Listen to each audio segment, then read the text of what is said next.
இன்றைக்கி வறுவல் ரெசிபி பார்க்கலாம். இது வந்து பிடிக்கரணை. இதில் வந்து நம்ம ஃபஸ்ட்டு தோலை நீக்கிடலாம். நீக்கிட்டு இதை வந்து ஸ்லைஸ் பண்ணிப்போம்.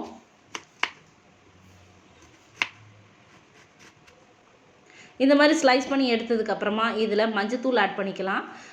புளிக்கரைச்சல் சேர்த்துக்கலாம். இந்த புளிக்கரைச்சல் கண்டிப்பாக சேருங்க, இல்லைனா லெமன் ஆட் பண்ணிக்கோங்க.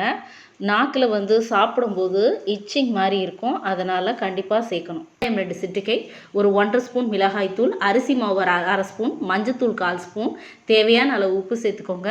கொஞ்சமாக தண்ணி விட்டு நல்லா மசாலாவை கலந்து கொடுத்து, இப்போ நம்ம வேக வச்சு ஆற வச்சு எடுத்த இந்த பிடிக்கரணை ஸ்லைஸில் மசாலாவை கொடுத்து கோட் பண்ணிக்கலாம். அதுக்கப்புறம் நல்லா அயன் தவா மாதிரி எடுத்து அதில் எண்ணெயை விட்டு நம்ம ரோஸ்ட் பண்ணி எடுக்கலாம். இது சாம்பார், அதுக்கப்புறமா வந்து கீரை சாதம், இதை மாதிரி கூட வச்சு சாப்பிட்றதுக்கு நல்லா டேஸ்ட்டாக இருக்கும். தேங்க்யூ. நீங்களும் ட்ரை பண்ணுங்கள். பாய்.